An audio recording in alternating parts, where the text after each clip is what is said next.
This week on the Jock and Nerd podcast, we review the season 1 finale of Your Friendly Neighborhood Spider-Man on Disney Plus and the season 6 series finale of Cobra Kai on Netflix, all in this edition of the Jock and Nerd Weekly for Monday, February 24th, 2025.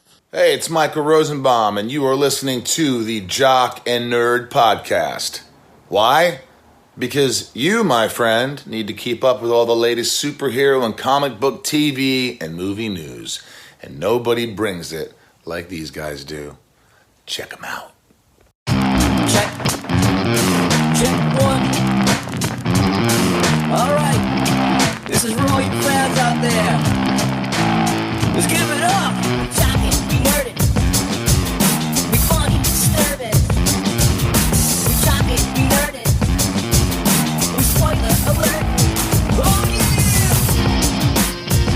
Hello, what's up, listener? Thank you for pressing play and welcome to the Jock and Nerd podcast, where we give you comic book and superhero TV and movie news, reviews, and whatever we choose. Jock and Nerd. My name is Imran.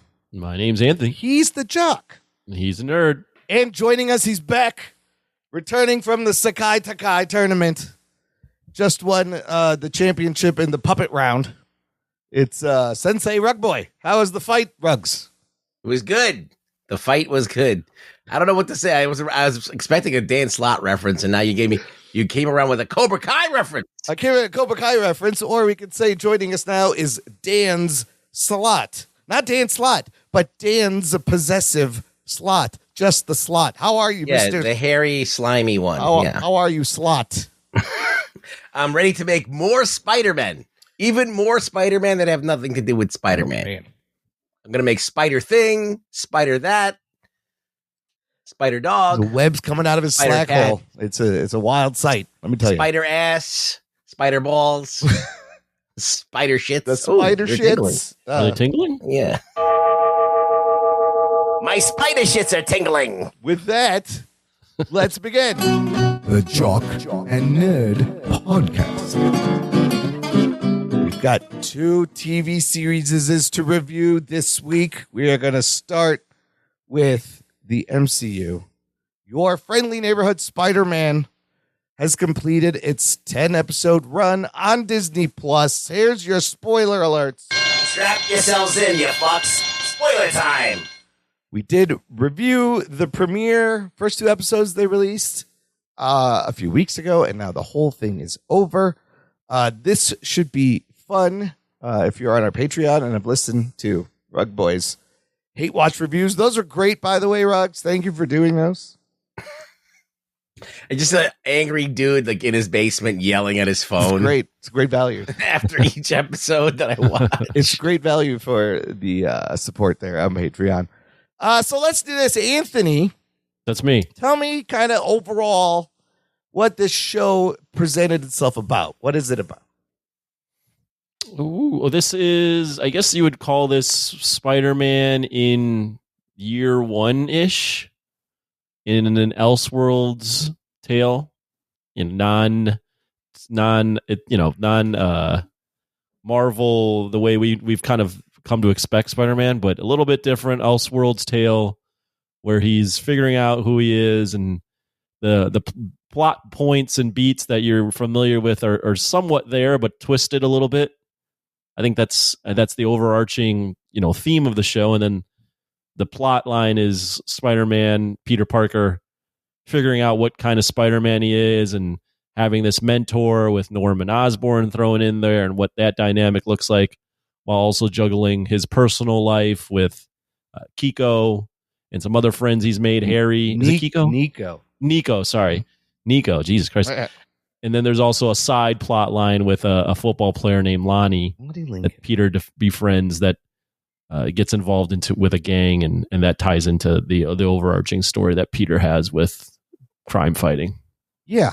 And it comes to a crazy end. So let's just start here. Overall, Anthony, what it is definitely, it's what you said. It's a remix. It's a what if.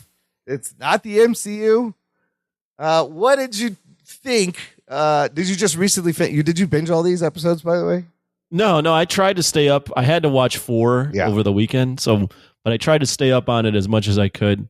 I didn't complete the episodes right before the show, I'll have you know. So I've come in with at least 22 hours worth of time between watching these shows. Okay. So I'm a little more not as scattered as I usually would be. I didn't want to take it to the wire.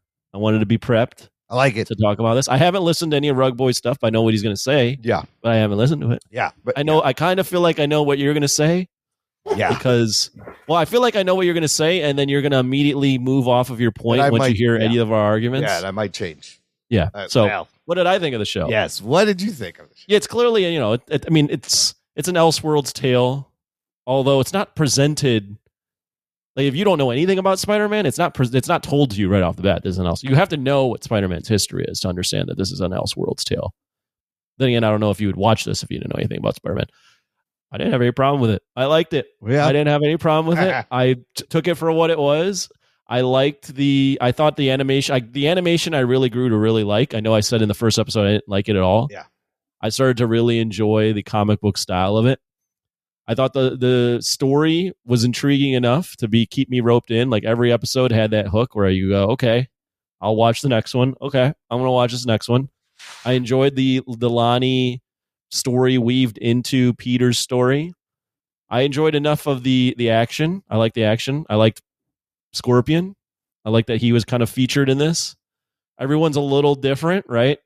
So you have Harry or Norman as the mentor.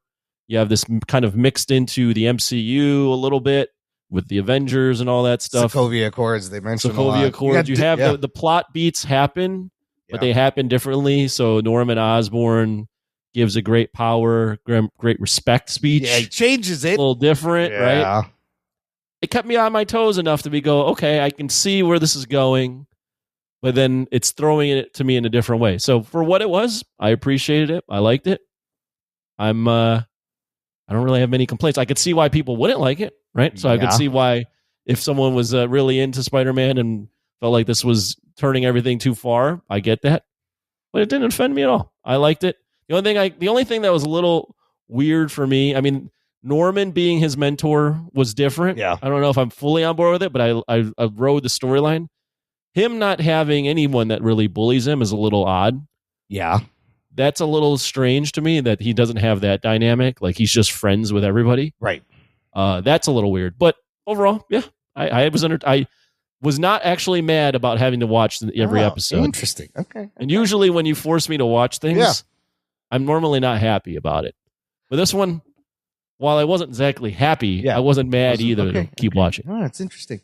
Yeah, you get Daredevil in here, voiced by Charlie Cox. There's a Iron Man appearance, so you got Doctor Strange thrown in. Oh, yeah, Doctor Strange. So there's MCU things, but it's not. Okay, so that is an interesting overall thoughts. Let's go to the other end of things. Rug Boy, why don't you give me your overall? We'll dig into like some of the specific things that this show does, but I want just overall, how did the show hit you after the 10 How do I even episodes? start this? I don't even know.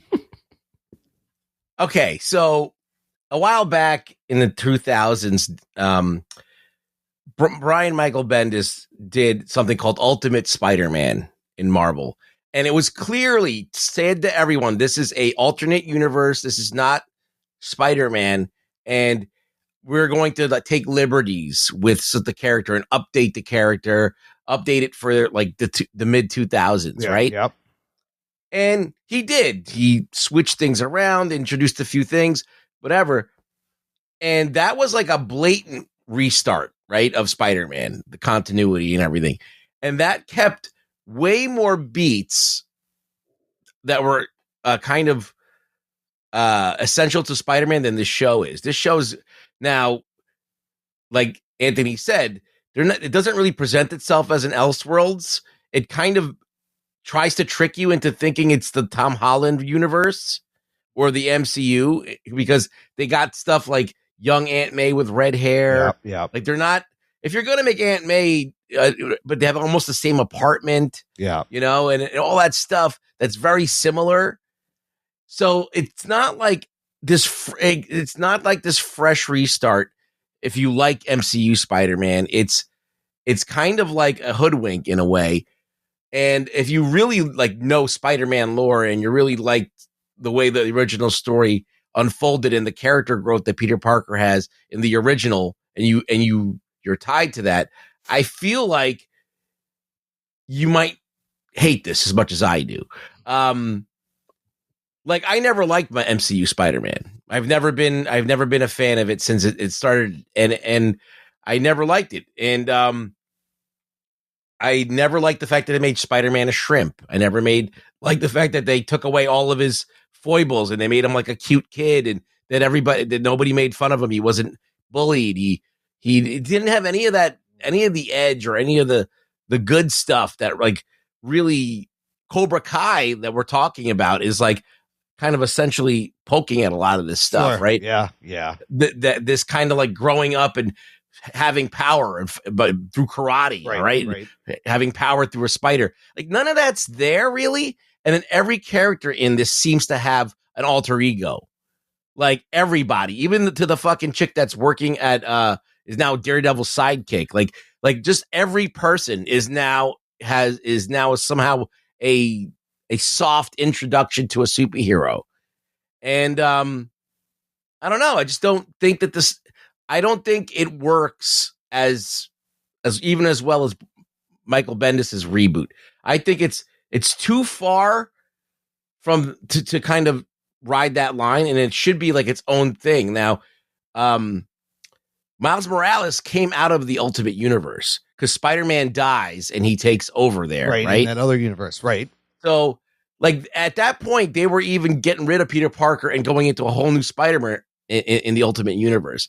And I was along for the ride on that because I knew it wasn't trying to make me feel like it's a regular Spider-Man. But here, I don't know. It's just, I don't know. I just, for some reason, since I had already gone through the Ultimate Universe and already done this and seen it done better. Yeah. This to me is like, it's like not as good. It's not as good as far as it's not doing it. I've already seen it done, a reboot done better in the comics. So like even for a reboot and a refresh, it's still the way that they're doing it. Like they're rushing the characters so much. They're introducing so many characters.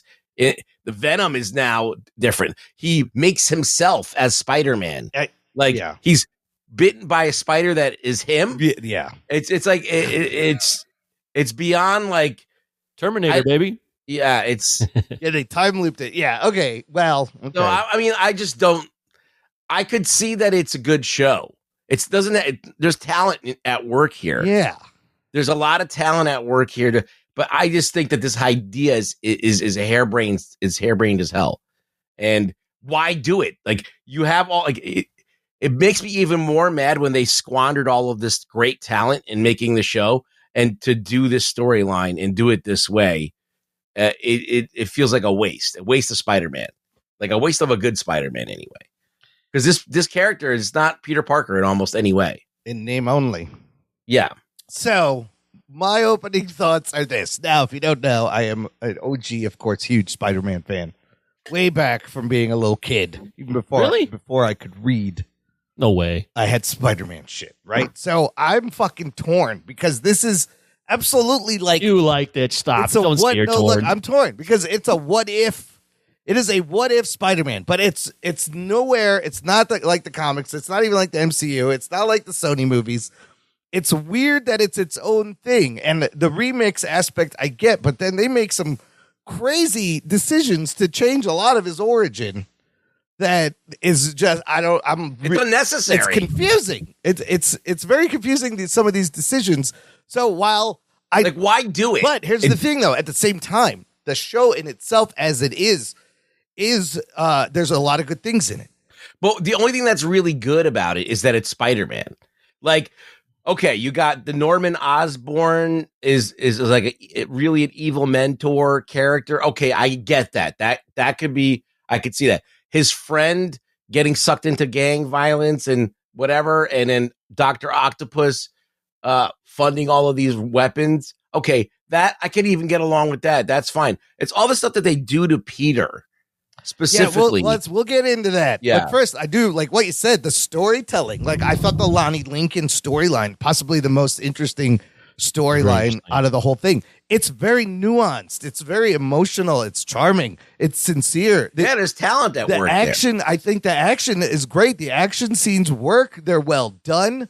I thought Coleman Domingo voicing Norman Osborn, he brought a very almost like a William Dafoe like delivery to it. He reminded me of Dafoe as Osborn, and I thought that worked. And the relationships are great, and it's just the things they changed about his origin are just so weird, and I'm not sure how I feel. But I want to go through some of the bigger things. Okay, let's start with the switch of the line. Norman telling Peter, with great power comes great respect. His dad's alive, Imran. I know, we'll get to that. That's at the end. The last episode just kept throwing plot twist after plot twist. It was crazy. But this whole thing, Norman telling him, like, it's a very interesting dynamic. He's helping him out. He agrees to have. Does that even make any sense? Well, that's what I'm talking about. He agrees to have Norman help him, and then he gets the shit beat out of him by the Scorpion. That was a brutal fight. Very brutal fight. Almost dies. Norman sends his glider to save him, and he's like, I don't know if I can work with you, Peter, if you're not all in. You were holding back. And then he goes, with great power comes great respect. Now, does that essentially change? No. I think you're reading that wrong. Okay. I read that as, yes, it's the line. It's a twist on the line, but it's a twist on the line to show the difference between Norman and Uncle Ben. Great power comes great respect. That's the way Norman would use that power. Okay. He wouldn't use it responsibly. He would use it to gather respect for himself. But I don't know how that line works in that scene. Like, it doesn't work in that. It doesn't work in that. Well, I think it does. He's got his ass kicked by Scorpion because his Scorpion doesn't respect him because he was holding back. Well, he's saying is that the thread that's trying to be made by Norman Osborn in that moment? He's saying he needs to stop holding back, and if he went out there and killed Scorpion, he would get the respect of everyone else because they wouldn't fuck with him. He's trying to push him over the edge. He's trying to push him to kill him, and he almost does. Right. And Lonnie, that's where Lonnie steps in and stops it. I don't know. I don't know. Like, if that would work on Peter, like that's just, I don't know if a smart person, a person as smart as Norman Osborn would just say something that's so, it just makes no sense to say it to Peter. It just doesn't. Well, we don't know what, I mean, this is a different Peter. This is a different Peter. That's exactly what I was going to say. This is a Peter. We don't even know if Peter's heard the line from Uncle Ben. No. So he wouldn't have. Because he wouldn't have. Yeah, because he did not get the power. This kid who's clearly like not a killer. I don't know if that would work. So let's talk through real quick. Who is this? There has to be something else before that to make it really work. Who is this Peter that they have given us? It's a Peter whose Uncle Ben is already dead, and then he gets these powers, but he's not an outcast. He doesn't have a moment that his world has changed, so he has to be responsible. He's not even competing with anyone to be the best in the class or anything. He's very smart. Norman says, I noticed, Spider-Man, I've been looking for you because I can tell you're smart. He does have Peter's heart. He is a good guy. Yes. He's a good guy that wants to use the powers responsibly. Yeah. He also has the beats where he just continually is like late to stuff. He's got bad luck. He's got Parker luck. Bad luck. He's stuck in situations where he's giving up things that he can't, he has to give up things to do things to do good things. Yeah. So there's like Peter elements to him, but it is somewhat different. All right. Like there's no line. It's a Terminator time loop situation. That is the craziest thing. I did yell at the TV when I figured out it's a time loop. I went, "What the fuck? The fuck? Look, we're doing that." Yeah. I can acknowledge that there's some really good stuff in here. I can acknowledge that there's a lot of just really, like Imran was saying, like nuanced writing in certain dialogue scenes with characters interacting with each other. But then when you take a step back and you look at the big picture, I don't know how you could have such great writing and dialogue and relationships, but then not get the character or the superhero aspect at all, or the origin aspect at all. I mean, they are intentionally staying away from everything that makes Spider-Man for some reason. Like, I don't know why they don't. I don't know if it's like a contractual Well, intentionally thing. staying away from like the beats of his origin. But like, it's just. But these are the things. These are the things that they're Make doing them out of order. Peter, yes. And like, what's the point of the hero? Like, the hero has to culminate, after the tragedy to kind of give him a motivational force. So there's nothing propelling him other than he got these powers. Right. He got these powers. So no, like his uncle dies because he's an asshole. Right. And then now he realizes that he has to do something, and he's got this overwhelming guilt, and that propels him. So he lost that motivation's gone, and he's motivated just by his own goodness. And it's such a Gen Alpha or Gen Z thing. Like, I'm good because I am good. Well, it's very topical, modern, contemporary kind of take on this. Yeah, you're absolutely right. Because I'm good, so I'm good. Guilt is supposed to be the thing that constantly motivates him, just like Batman. And or in some other heroes, but it's entirely removed. What else I loved? Lonnie Lincoln's storyline was fantastic. Yeah, I thought it was great. I mean, the journey this guy goes through. It's honestly, sorry to interrupt. It's his story.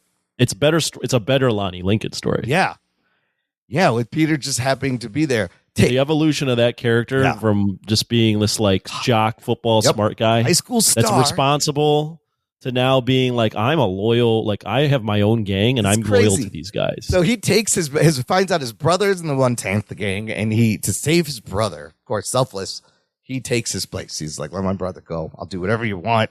And then he starts to get into it, starts to miss practice and school, and gets kicked off the fucking football team. And starts to become a leader. And the Scorpion character is fantastic. This dynamic's great. I loved how he was brutal. And you didn't know, if he would kill you. He did kill people. And then the moment when the fight at the end where they're trying to steal the tech and the gang shows up, and Don, the head of the 1/10th gang, is just like, I'm getting the fuck out of here, was great, because now Lonnie's like, shit, this is the guy I looked up to. And he fucking just left us, and he steps up, goes in the truck, and gets hit with this gas, right? And now I also like this. In any other show, instantly he would transform into Tombstone's final form. Do you know what Tombstone looks like, Anthony, in the comics? I looked it up, yes. He is a chalk white, kind of concrete, white hair, white skin individual. And they don't do that.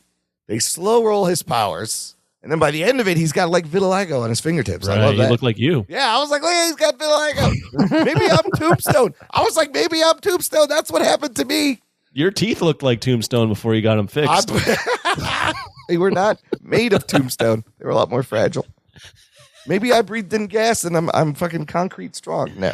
Oh my God. So, and then they team up. Peter and Lonnie, who I know are going to be villains in the future, are enemies, team up, and they're buddies, and they take down Scorpion. All that. That's probably the best thread if and when they do season 2. Yeah, that would be the best thread. Is there like dissension from friends to foes? Yeah, would be where I would take it.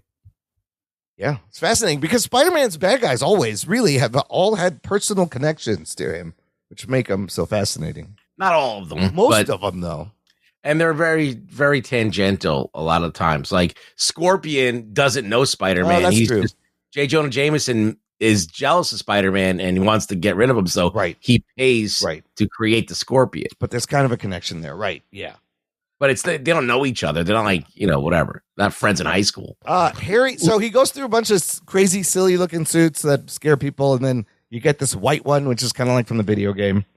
And then, I know Rug Boy. I have to admit, I have to only assume Rug Boy loves that Harry made the blue and red suit for Spider-Man. Harry makes him his red and blue. I put my shoe at the TV. Oh shit!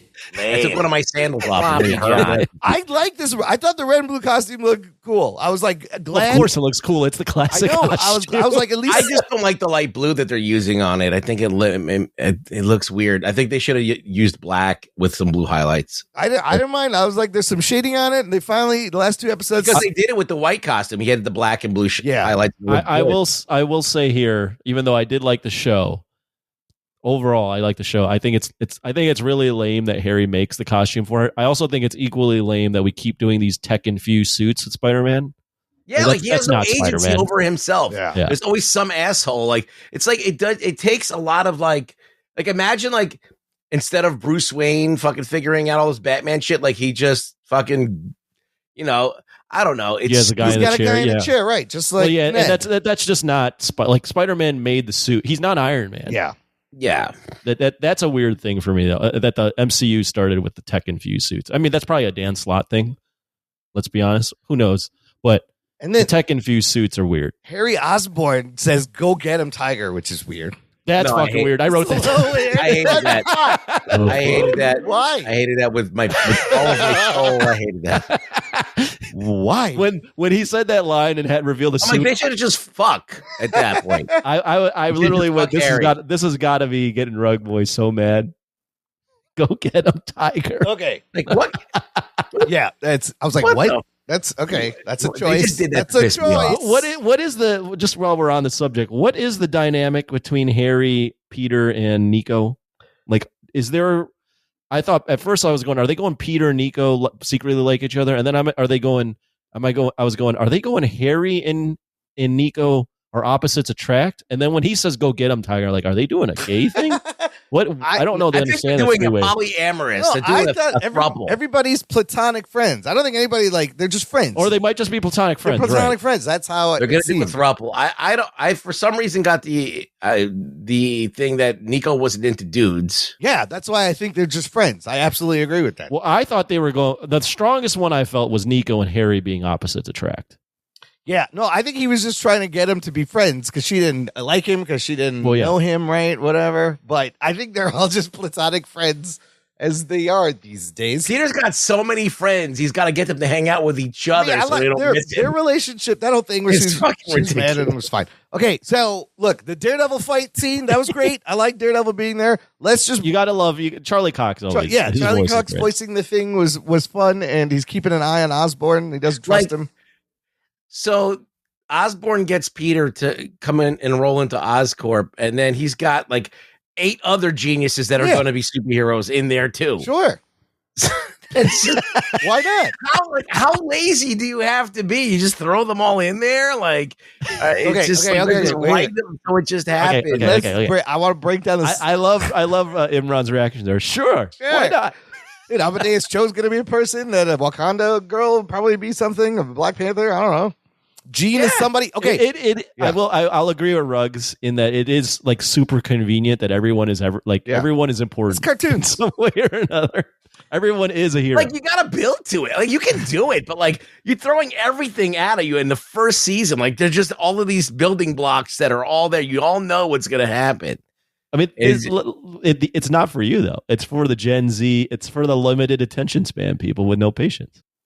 Yeah, probably. We'll get to who You know? this show's about. Look, the main storyline that ends in the first season is we learn Norman That's Osborn crazy. has been collecting these teenage geniuses. He was following Spider-Man so I that didn't he think you were could saying this. use. What's that? I didn't think you were saying this. I thought you were going to talk about something else. But Oh, yeah, no. go I on. just want to talk about this whole crazy thing. He's used their projects to build something called Project Monolith, a fucking portal to space or other dimensions. I don't know what the fuck. Stargate. He's building the time Stargate. stone, basically. Yes. And A before. version of a way to replicate what the time stone does. Oh, is it? Is it? Not the okay. time stone. The cube from Oh, the Avengers. Was it- Tesseract. It's Tesseract. the yes. It is very Tesseract like. The space stone. It is the space The stone. space stone, sure, to Yeah. transport. But before they can start her up, Doctor Strange, we saw in the first episode fighting that fucking alien symbiote, shows up, and it turns out they light the portal up, and that fucking alien symbiote pops out, and there's a Venom. battle. Everybody runs, and it turns out what we saw in the first episode was them going in the past during this battle.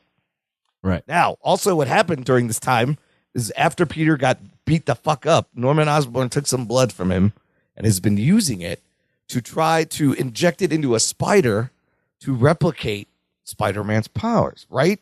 So the spider we saw coming down to bite Peter was created in the future by blood from him after he got bit by the spider. What the fuck? What came first, the chicken or the egg? They chicken or egged this fucking thing, and I was like, what? Is this necessary? It's The not only way that necessary. makes sense. So that doesn't make any sense. Don't make any sense. The only way that makes sense is if you go by way the MCU views time, which is time is not circular. Oh. It's just a plane of everything at the same time. Yeah. That's the only way this makes sense. Because if time is linear, that makes no sense. Because it can't happen if it happens can't happen, because it only happened. The impetus for that happened in the future. Right. So, yeah. So it would branch There's no way it off. could have happened. I don't understand why they did this. Listen, my brain exploded and that ran moment, out of gas how are when you I tried feeling? to process that. It was just like overheated, and I passed out, and that was it. And then I woke up in a fury. That is the moment. Ruggs. The way I exploded. accepted that was I was eating a bag of gummy bears. Yeah. And I had seen so many things change that I went. Eh. First, I went, "What the fuck?" And then I went, "Oh, okay, another thing." That's what we're doing. That's what I we're was doing like, now. what? Okay, so then as Peter does, he gets the portal back up. They kick the alien symbiote out, and he brings it down. But of course, a tiny piece of alien symbiote goo gets cut off and is in this world, and Norman finds it. So Norman has a little bit, Oh my little bit God. of symbiote now.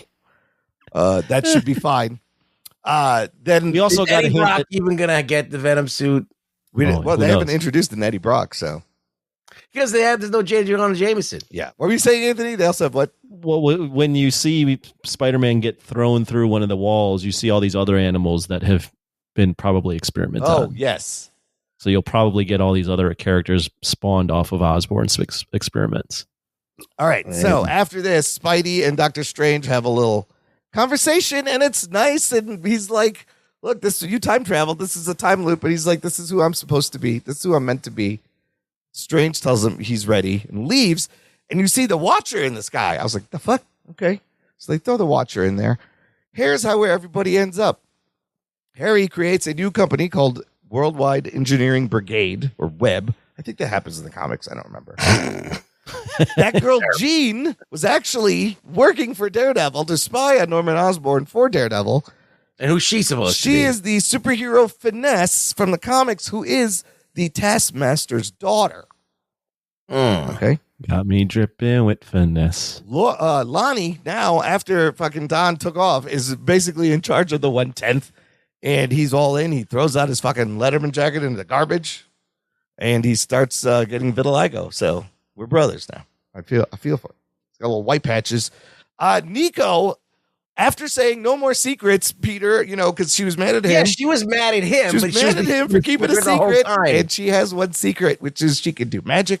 And she What a I can't she say. used- So she's a Wiccan, and she's in a the Wiccan. Runaways. Yes, and she's Yeah, in the I didn't know Runaways. that. Yep, that she's from the Runaways, and she is a Wiccan witch, and she's using magic to talk to her mom.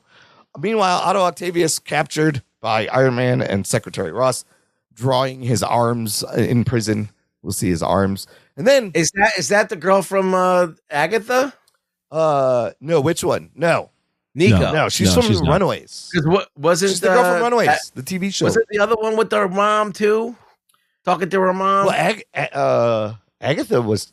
Oh yeah, there is a girl talking to her mom. Oh. It's the one with the punk rock girl. Yeah, yeah. I believe. Okay. Hey, I'll talk to Yeah, them. not Nico. Listen, that's not Nico. Everybody has a mom. You got to talk to your mom. Use magic. Well, I'm just saying they're both Asian. They both talk to their mom with magic. Yes, I thought that was yes, a lot of similar. I see where you're going Yeah, with that. They It both is have weird confusing. hair. They both have like colorful hair. But Nico is established rock and roll. character in the comics I think- and in that TV show that there was. Okay. Yeah. All right. I was just I don't know the Runaways So that then well. Aunt May is in prison and revealed she's going to see fucking Peter's father. The fuck? The fuck? Richard is like, how's my son doing? What the fuck is Richard happening here? Parker. Richard Parker is alive and in jail. The fuck is this? And then I did love this final swing sequence through the city, past the train, waving hi to people on the train and in his red and blue suit. And then we're done. We're done. So I don't know. Who is the show for? Let's get back to that question. People who don't give a fuck about Spider-Man. It's absolutely for like casual or people who don't give a fuck about Spider-Man, casual Spider-Man fans, but also it's not for kids because it's quite violent. People die. Well, look, this is the thing. If you didn't grow up with Spider-Man and go through this whole upbringing with him and his whole journey, you don't know how good the stories are and how good the runs are and how good all these things are. So, if you're not one of those people and you're just a casual Spider-Man person, you play the video games, you watch the MCU movies, and you don't really care, you just want to see the character do the Spidey things, like swing around and be cute, then you're gonna like the show. Then you're gonna like it. It's fine. But if you know the potential of what Spider-Man can be, I don't know if it's gonna sit with you as well. That's all. If you grew up with MCU Spider-Man, I think that's kind of who the show is for. Probably. Anthony, Most what do likely. you think? Who's the show for? Yeah, I mean, I would say it's probably for the people that don't really, take Spider-Man all that seriously, and they're just like, or just like, you know what, they can just detach from it and go, hey, this is a separate thing, which is what I looked at it as, and I was like, this is a separate thing that's well made. It is a separate thing. But knowing all the stuff that you know, Imran, don't you make comparisons and go, Yes. oh, that doesn't work as good? Because they got all the names in there, right? But then like there's so many things that they changed. But then a lot of the heart of it is still there. I'm so fucking torn.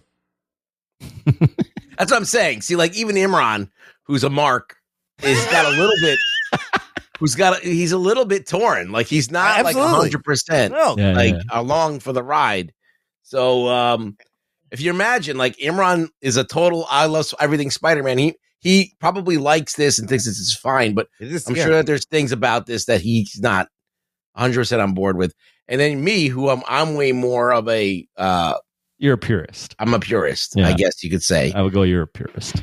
Yeah, so and I'm down for another Spider-Man, but just don't do it like this. Like you want to do a different Spider-Man? Dan Slott created 1,000 of them. There's so many out there. Okay, then they're not Peter Parker or not Peter Parker light or Peter Parker-esque. There's other stories. They really could have picked any of those, right? Well, here's my question for Ruggs. If it wasn't Spider-Man, would you agree that the show is pretty well made? Yeah, I said that from the get-go. There's a lot of talent at work here. There's a lot of great things, and I feel like it's been squandered a little bit. But that's fair. Because you got all these great people, and like, why don't you just do the justice to the storyline? Why are you changing all this stuff? You're going to piss off people who really love Spider-Man. But maybe I'm wrong. Maybe I just take it too seriously. But it's one of the things that I really care about. So. The Rotten Tomatoes, I don't know how. Rotten Tomatoes 97% tomato meter, but 69% popcorn that's meter. the audience, right? That's the audience. So so the audience is not liking it as much as the critics. Yeah, I could see that.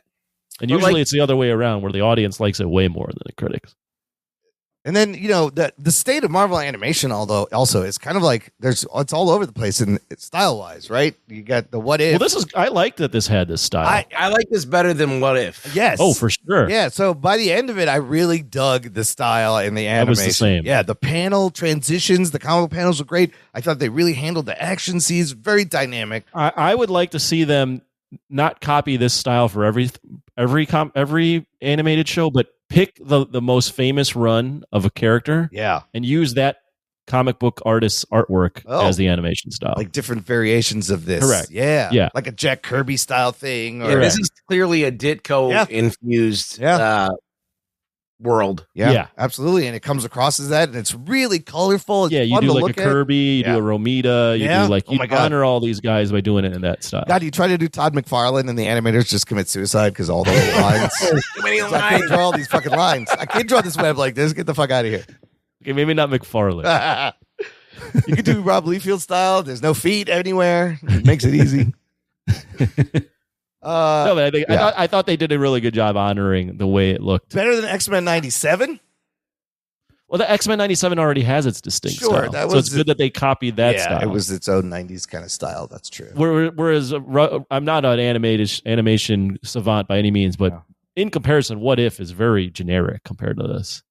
Yeah, I think that What If is very dated looking now, and it doesn't quite work. Like it doesn't feel right. It feels like it's in the between. It's like it's trying to be one thing and trying to be another thing at the same time, and not quite doing either. It doesn't know what it wants to be. This is a decision. Yeah. Like we made this choice, and we're going with this flat style, and having these harsh shadows and stylizing it this simply.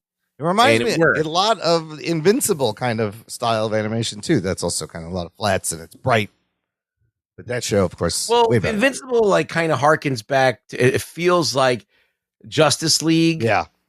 But stylized as an image comic, and a lot of DC animation is along the same lines as what Invincible is doing.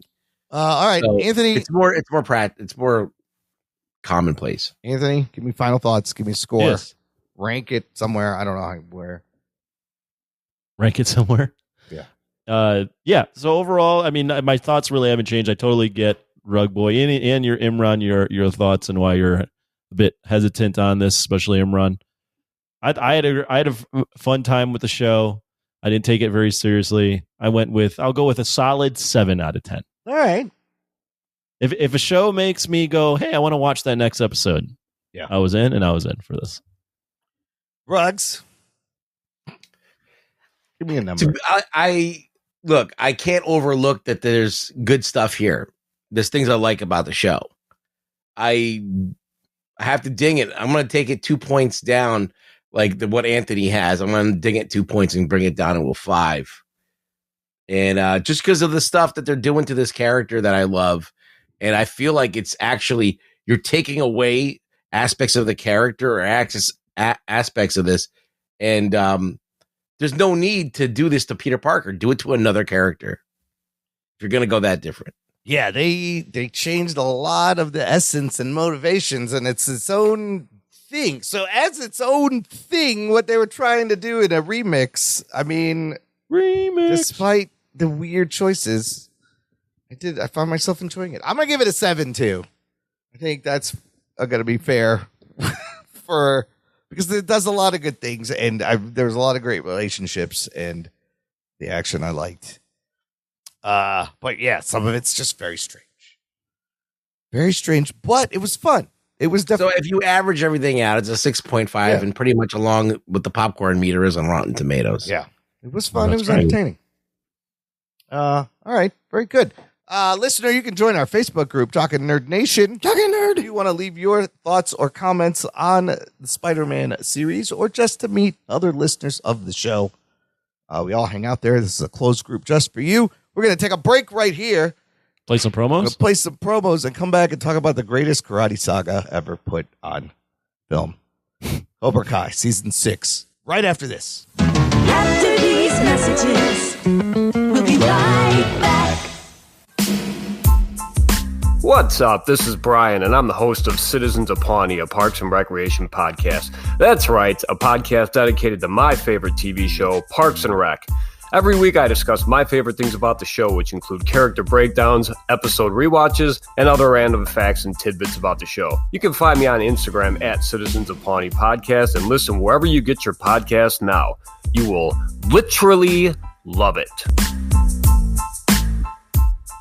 I'm Imran. And I'm Sophia. I'm the brother. And I'm the sister. And we are watching a show about cousins. We're your hosts for Dance of Joy, a Perfect Strangers rewatch podcast. We grew up watching the 80s hit sitcom, and now we'd like you to join us every week as we rediscover our love for our favorite TV cousins, Balky and Larry. You can find our show at danceofjoypod.com and on all major podcast platforms. Now we are so happy, Sophia. We do the Dance of Joy. Imran, this is a podcast. They can't see us. Oh, po. Jock and Nerd. Listener, if you like this show and want to give back, you can support the show by joining our awesome fan club on Patreon. Just visit jockandnerd.com/Patreon. Jock and Nerd. And you can give back on a monthly or annual basis, and you get things like access to an exclusive podcast feed where the shows come out early and there is bonus content released. For example, this week you would have heard from Rug Boy about You heard about Spider-Man, the Cobra Kai finale, and Captain America Brave New World. We will talk to him about that later. Also, people reminding me, thank you, Jimmy Graben, Jimmy the Geek, and other people reminding me about the Rugdown clip that I forgot about, and everybody's been missing it. Remember? Here's the rundown. Oh, we haven't done that in a while. Yeah, we got to do that. I forgot about the Rugdown, and I forgot about that. Right, everybody forgot. So these guys were wondering, and thank you for bringing it up, and it's back. So we will do the Rugdown. I don't know, whatever. I'll put it in those things. But a lot of bonus content there. You can also join us for our monthly Discord hangouts. We just had one last week, and Anthony got to meet Keegan. That was fun. That was fun. Yeah. Everyone here is going to be like, I don't know who Keegan is. What does that mean? Well, if you came to the thing, you would know about Keegan if you came to the Discord. A lot of you were missing, by the way. Yeah, well, it was calling you out. Things happen. Are you busy? Oh, it's okay. Keegan is listening, Anthony. He, well, I can explain just real quick. He supports us on Patreon, and I went to art school with him and last talked to him like 27 years ago. Oh, shit. Literally, I saw him for the first time in like 25 years. It was wild. Because I'm an asshole. But now you really know how to stay in touch, don't you? Yeah. Hey, now we're connected again, and we're in his ears every week. He's hanging out with us. So the next one, though, you fellas, it will be right around our 10-year birthday. Oh, shit. We will have completed 10 years of podcasting. March 20 is the next. Wow. Discord. Yeah, we will be heading into year 11. Wow. Wow. It's kind of crazy. That is quite the wow for sure. And we couldn't have done it without all our Patreon supporters, our continued support. We appreciate it so much. Thank you. Join today, jockandnerd.com/Patreon. Okay, let's get to some things I think we're all going to be geek boner over. Geek boner. Cobra Kai Season 6 releases their final 5 episodes, Part 3. The series ends. It's here. We're going to talk about it. Here's your spoilers. Before we get started, does anyone want to get out? Prepare to be spoiled! This show started in 2018 on YouTube Red. That don't even exist anymore.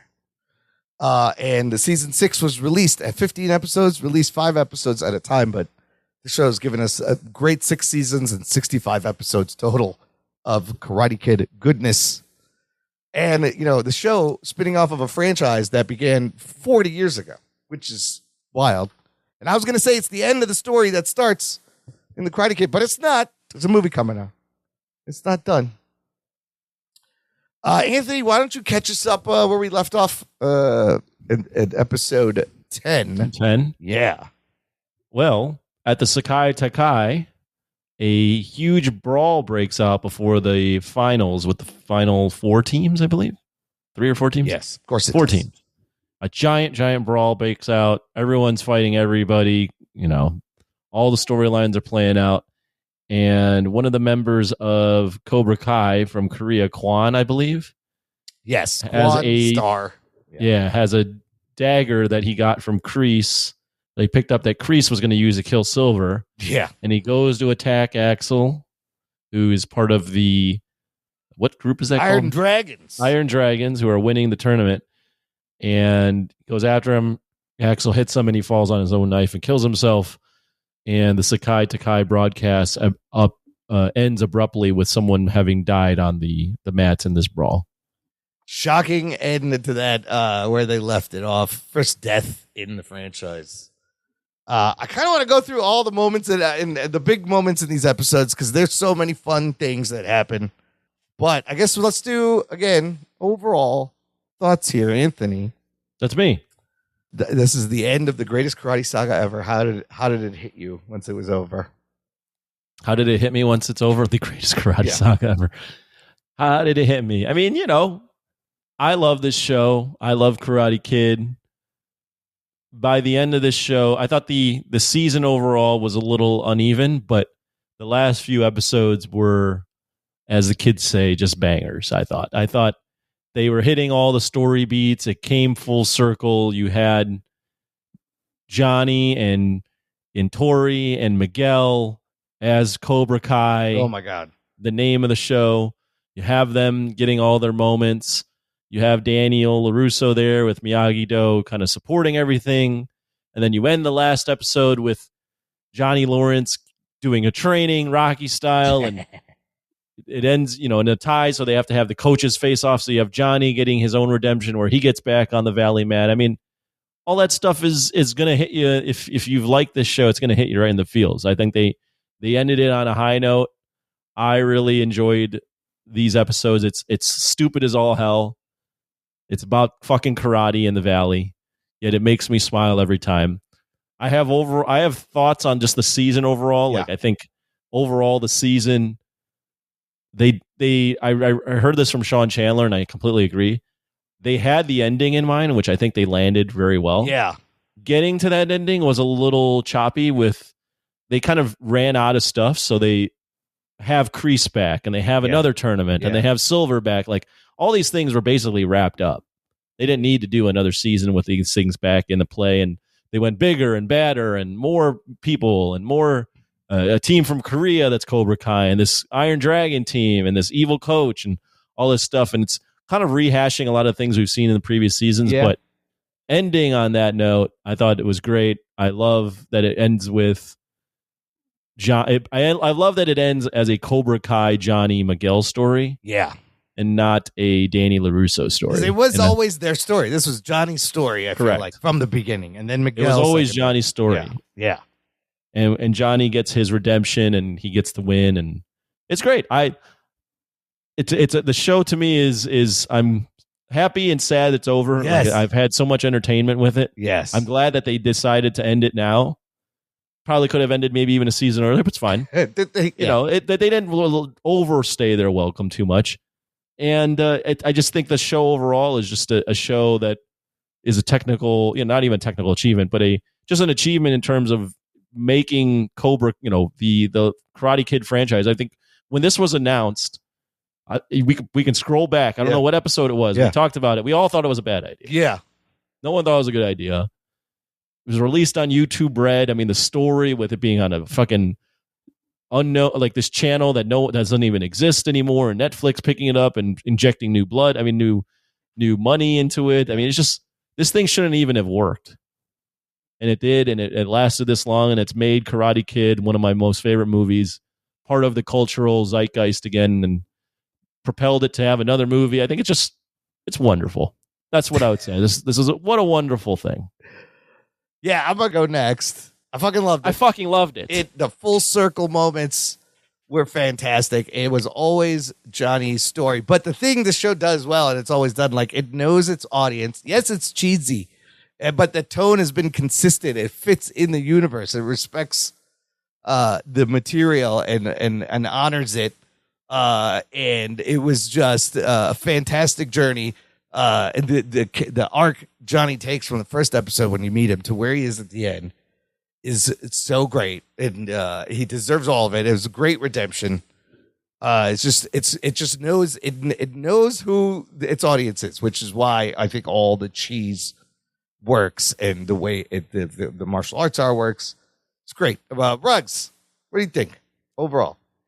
I don't know. It's hard for me to like gauge it, but I felt like this season and even the last season were half-hearted in a lot of ways. I feel like everything was kind of, especially in this season, where everything just seemed a lot more stilted, like from the choreography, from this and that. Even like when they did the Rocky thing, like it felt like they shot that in like one afternoon, and they didn't even know they were going to do it until they did it. Like, it didn't look well rehearsed or well planned out or well shot. It looked really awkward. Yeah. And sometimes in the show, there's these moments that they're trying to create, and they don't quite sell them enough, and you're just kind of have to go with it. Yeah. That being said, the history, the pedigree that comes from Karate Kid, and the fact that these characters do work is why the show exists. It's like, we all wanted Cobra Kai. We all wanted a continuation of the Karate Kid story.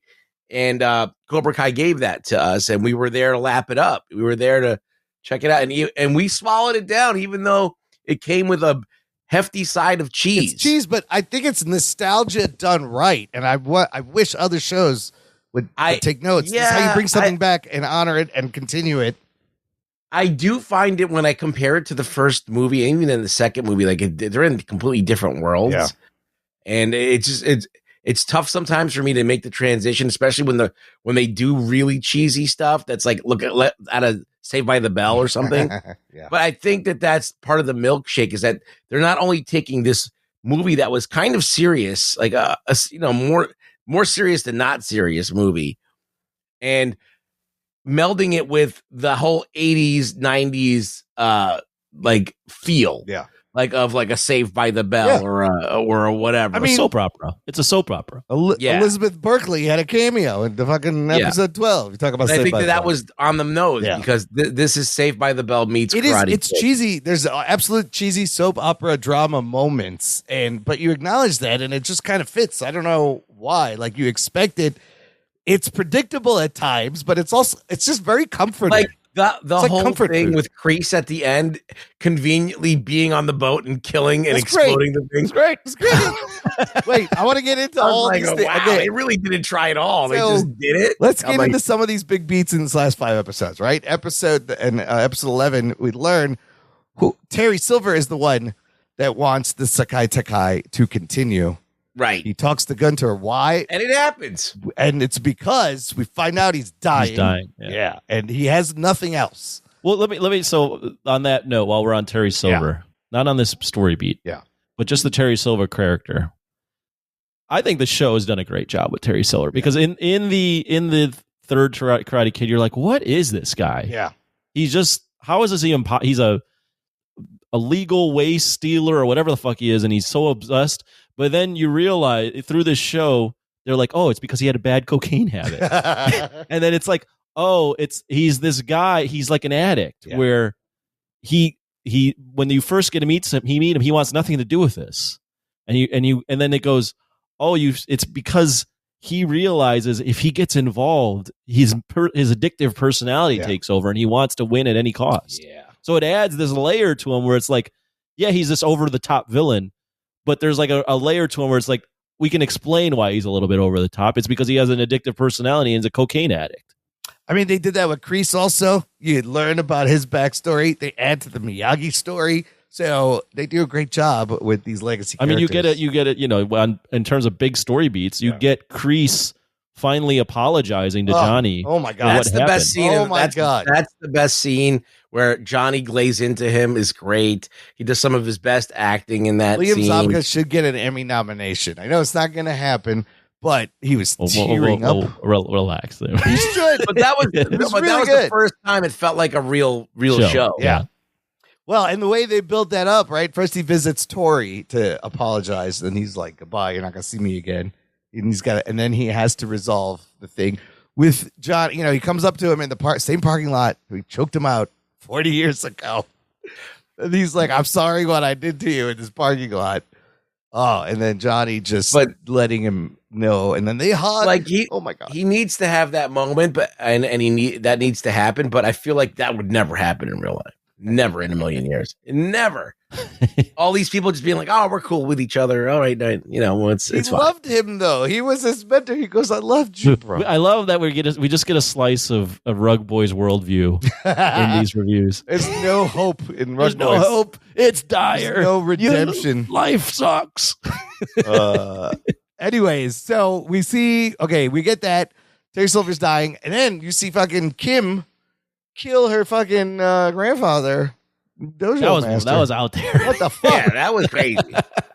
Because he's like, Let's just start killing people on the show. why? Like, that was the second death we've seen, but it was that one strike that, like, she perfected finally. The little short strike to the ribs or something. I don't know what the fuck. So that one was a little out there. I mean, definitely out there. Yeah. So basically, I'm just recapping this out loud just so that I understand it and you guys can confirm.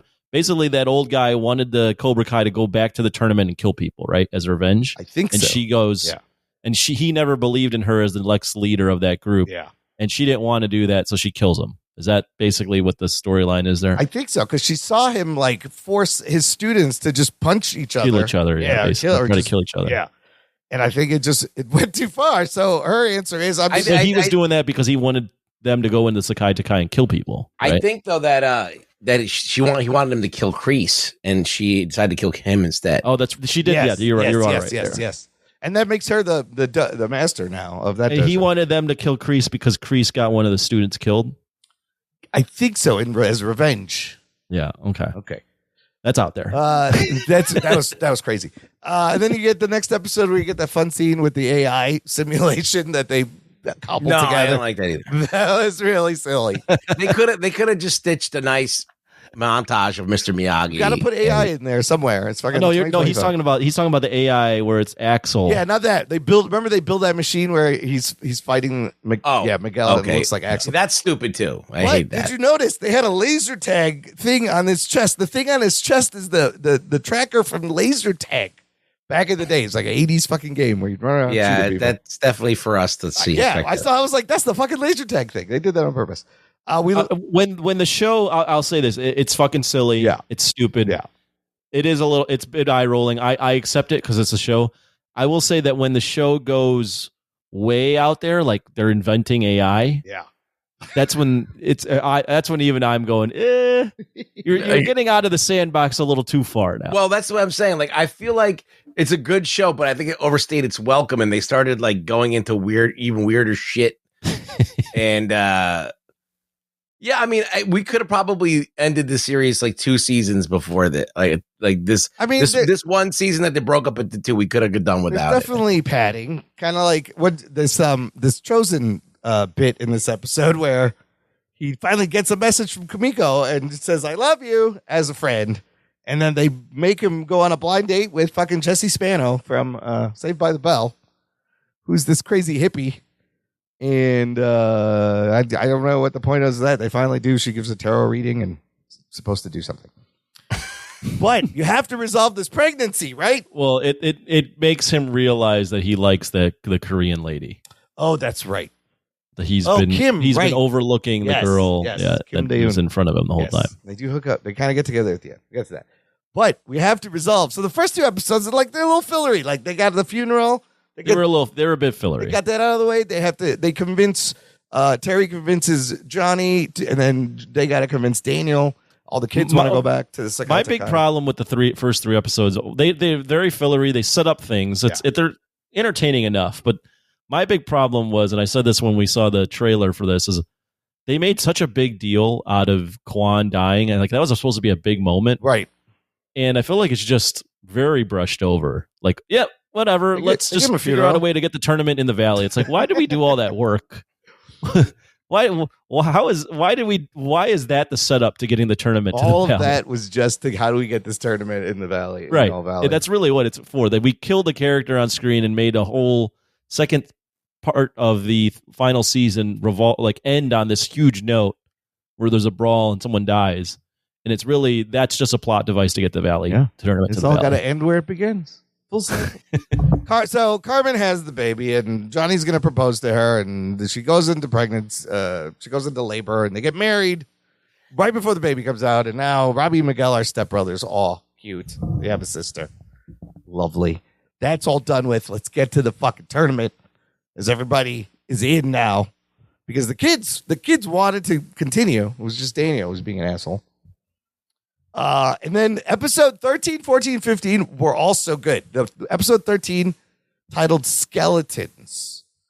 We see this is where Kreese is trying to apologize to everyone, and we see the tournaments begin. The match between Robbie and Axel was pretty good. It was fun. Because Terry makes Axel kind of do a Johnny sweep the leg moment on Robbie and breaks his fucking leg. Which is fucking dirty. Which was a crazy moment, causing Miyagi-Do to have to just quit. Sam doesn't want to fight anymore. Right. And they're going to resign. They're so far behind, and the whole thing is that they don't need to. Miyagi-Do is not about that. During all this, I was happy that she stepped out. I don't have to watch her badly do karate. Yeah. Sam, not the best. She wants to go to Okinawa, by the way, and instead of going to college, she's going to go to Japan. A couple of fun things. This is the episode where Daniel's wife's into it. This is also where Daniel. That's one of the story beats you wanted to say. No, this is where Daniel has the dream. Yes, with deep fake AI, Mr. Miyagi, but it's the metaphor is he is literally and figuratively everybody is fighting skeletons in their closet as the skeleton gang from the first movie is there, and him and Miyagi back to back fucking fight him off. Oh, and then you see him talk. It's kind of weird. His face is weird. But basically, he goes, win, lose, don't matter. You don't have to fight anymore, causing him to resign. They should have never shown his face. Yeah, I didn't know how I felt about that deep fake. Like, it looked okay from a distance. They should never have made him like Miyagi. They should have just made him like a ghost, like translucent or something. So like you have like that little layer of something that's not quite human. Yeah. So but they tried to make him realistic, and that's what looked bad. It became too uncanny valley when they made What? it Like, kind of like in Ghostbusters with, what's his name when they did at the end? Harold Ramis. because they made him a ghost. Yeah, Harold Ramis. Yeah. But I was like, holy shit, AI Miyagi. It reminded me of remember Terminator Salvation? Yeah. When they do the scene where Arnold shows up. Oh, yeah. It's a deep fake. Yeah. It's a CGI Arnold. It reminded me of that. Yeah, I mean, it's a little bit better than that. I mean, I guess the technology. No, it's not. Oh When he starts talking, it's bad. Yeah, when he starts talking. It's bad. It's bad. It did not work. And then the end of episode 13. Good intent, really, really bad execution. They could have just done a montage and then it worked out better. I mean, but Daniel needed that message, right? At this point, he's like, I don't know what I'm supposed to be doing, but this is why he resigns. He's like, you don't have to fight. Sure, you can deliver the message without doing a bad deep fake. Mr. Miyagi. And then the best reveal at the end as the Gunther is like, Axel would be the winner by default, whatever. Except Cobra Kai is still in it. Miguel and Tori walk out of the smoke, badass, thunderstruck by AC/DC. And then he's like coached by their new sensei, Johnny Lawrence. Back in Cobra Kai because Kreese gave it back over to him. Well, I thought that was fucking awesome. That was fucking great. Yeah, that was really good. I if I could fist pump, I would. Yeah. I will also say it's also fucking ridiculous, right? Because any tournament, there's no chance you could just switch to other teams No, in the you middle of a can't. tournament. Well, dude, there's other weird things in the final fight about this tournament that they just are a little inconsistent, but for dramatic effect, it's For dramatic effect, it fucking works great. awesome. Yeah. Okay, so then in the beginning of the next episode, we find out this is such a sweet moment. Daniel's bought Cobra Kai, talked the guy down, giving it back to Johnny, and they train there in the old Cobra Kai. It's fantastic. And then you get to Tori and Zara fight the women's final. Zara, very impressive. She's fucking flipping around. Like, she looks like a legit fighter compared to everybody else. She really can move. She really can if you follow her Instagram page. But Tori's getting beat and it's in her head, and it's hilarious because Robbie just walks over and kisses her. And this is going to help everything. But I also love, I think the first F word is dropped on the show as he gives her advice. No fucking mercy. I was like, yeah, fuck yeah. They finally swore. And the kiss was enough for Tori to defeat Zara. What do you think Not of only that fight? defeat her, she knocks her out. Oh, yeah, she knocks her teeth Knocks out. her tooth out. She knocks her ass out and there's teeth flying. And I do love where she's like, welcome Looks to like me. Welcome to the valley, bitch. I thought that was great. I loved it. That was great. I loved it. And then what happens? Then we get to the men's final. And it's Miguel and Axel. Yeah, I feel like Miguel was weak in this one. I feel like his acting was weak, and I felt like him in general was kind of a little soft. But the part where they actually turn it around is when they finish their match, and he scores all the points, and then they have to do like the people who run the gyms, the dojos have to fight each other. So Well, you also, but in there though, I loved. there's a lot of little great moments. I loved Johnny's little speech to Miguel, like Points pumping up him for up. pussies. Right. And he gives him the black bandana, the Cobra Kai bandana. It's fucking great. Yeah. So, and Sensei Wolf tells Axel to fucking break his back. He goes, he had an injury, break it again, and Axel does not. Right. And then this causes Axel to quit because that's extreme. It's go crazy. So yes, at the end, points are tied. What's the tiebreaker? Is fucking crazy reveal. The senseis of the two dojos have to fight, which I is love that. fucking crazy. I love that. That was cool. But Tori and Miguel are the boys and girls champions of the Sakai Takai, Cobra Kai. That's fantastic. I love Johnny asking Daniel to be his sensei to train him. And then you get this crazy scene that's like out of an 80s Van Damme movie almost. So good. After this defeat, Terry Silver is on his yacht talking to that dude Dennis with the long hair, who's also from Karate Kid 3. Remember that random guy? Yep. Throwing in the table? And he goes, go find Johnny's daughter and wife and take care of them. So he's essentially sending Dennis to kidnap and kill his fucking wife and daughter. It's crazy. Or kidnap. He just wants to kidnap him for some leverage, not kill him. But then you hear some thuds and you see the guy's body all bloody come down. Kreese kills Dennis and he's fighting Terry Silver. And there's gasoline that's spilling and there's a cigar. How did he get there? How did he get there? You hear a dinghy? No. Just watching old men There's fight. two old men fighting. So funny. And he throws this lit cigar into the gasoline. With last words, Kreese goes, mercy, instead of no mercy, like Cobra Kai. And the whole fucking boat explodes. I was like, what? Oh, shit. What? Holy shit. The most hilarious thing is, after these two died, nobody mentions it after this. No. It just continues on. Yeah, no one ever. Does anybody know what happened? One time someone's like, where's Kreese? Or where's Silver? That's it. No. It's done. So Kreese does the ultimate sacrifice. I think what do you think of his redemption arc? See, I think it worked. He helps him out. He's like, I got to do one. He's like, maybe there's something I can do. After they hug, he's like, I wish I could help you. And he goes, I think there's something I could do. And this, Yeah, no, it's I mean, it's ridiculous. It's funny. It's good. It's an appropriate end to Terry Silver and Kreese. Kreese. And that brings us to the final episode as Johnny and Daniel prepare for the fight. And I love how Daniel explains how the crane kick works. I always thought that was fascinating. Oh yeah, because he got him mad. He's like, you came to me. You got to get him to come to you. And he walked right, and he does. I always remember, I was like, Johnny just walked right into that fucking kick.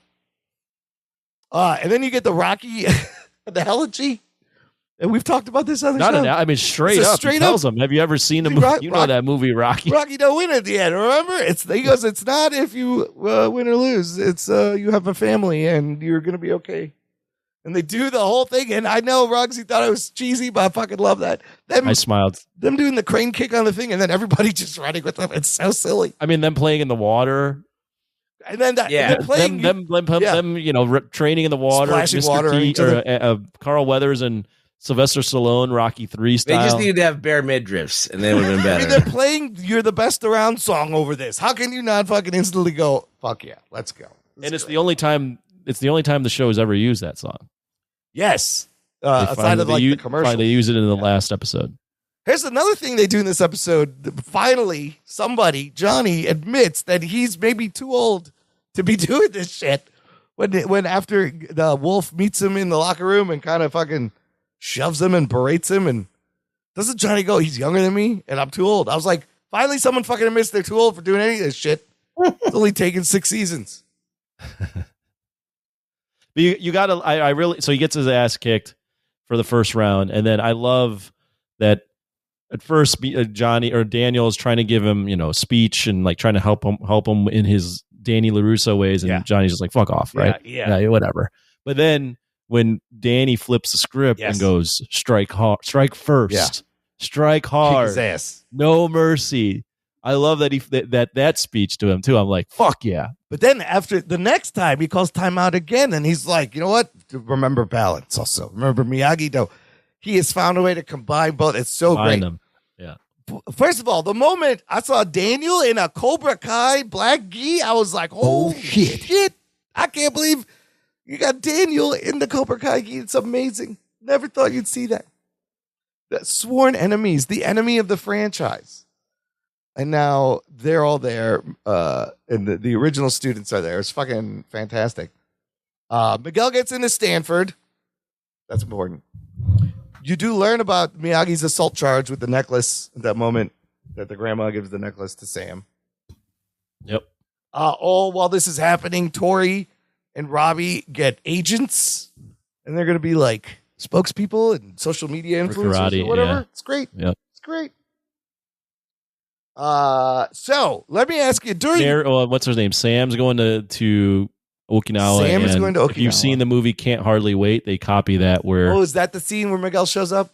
Miguel shows up and is like, you know what? I'll hang out with you. It's like That's Stanford Can't can- Hardly Wait. They do that Oh. with Jennifer Love Hewitt. Stanford can wait. Yeah. He's like, they deferred me. I'm gonna defer them. That was cute. Right. The fight itself, right? It was the first to 3 points, different than the other tournaments, like real quick. But the drama of it was great. You saw Johnny kind of take a back step and let the guy come to him. And he doesn't do a crane kick, but it's a similar kind of like let the guy come to you move. Let him see you. Yep. But at one point, the referee mentions point deductions and dirty hits, right? He said he'll deduct.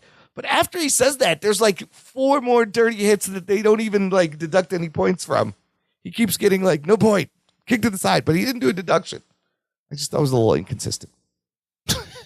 Oh, you think that the show doesn't write things however they I was want like, you just said one more and I'm deducting points. And that would have made it exciting if actually he got a point taken away. Oh, yeah, Brad, you're so cute. Imran's trying to apply logic to this. That there's the most illogical plots in this I've ever seen written. Dude, but the moment when he wins and they show you the end of Karate Kid and this 40-year redemption arc comes full circle and they're playing Sweet Child of Mine. Don't they do a Guns N' Roses. montage of all the old stuff through? Yeah, to through it? building up what everybody's been through in all their fights. You see the clips, what everybody's gone through was fucking fantastic. Landed so It was well. great. Oh my God, it was so good. So no Hillary Swank, huh? Yeah, they actually did.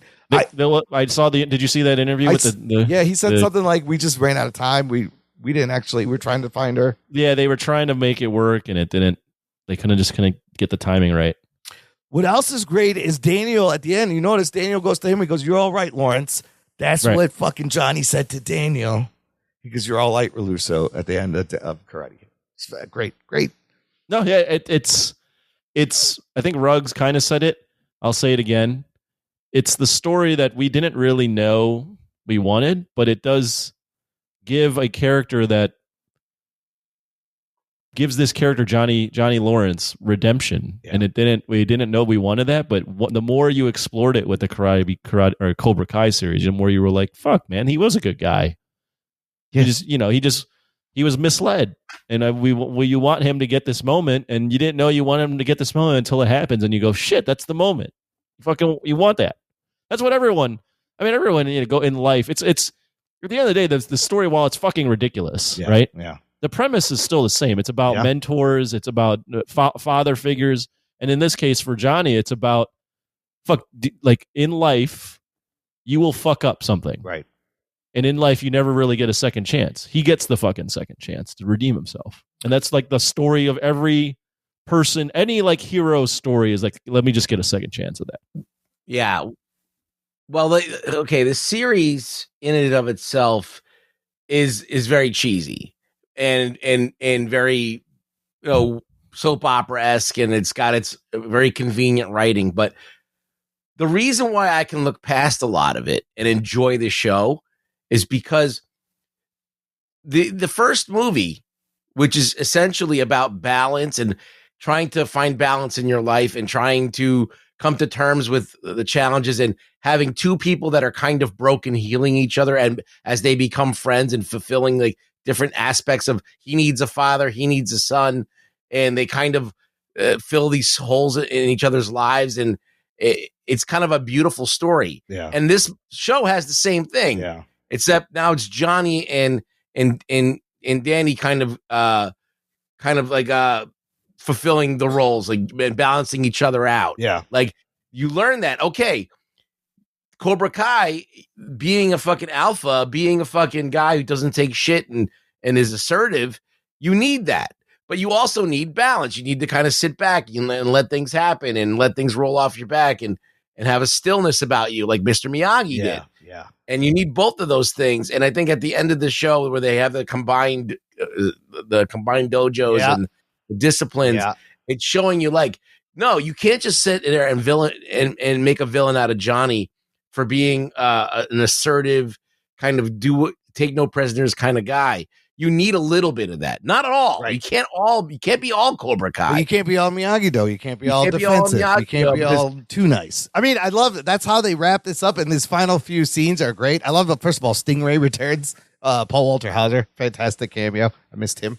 And then you see Cobra Kai Miyagi-Do disciplines will continue, and Johnny kind of reiterates or updates the motto of what is it? Strike first, strike hard, no mercy. He says strike first is like be aggressive. Strike hard meaning give it your all.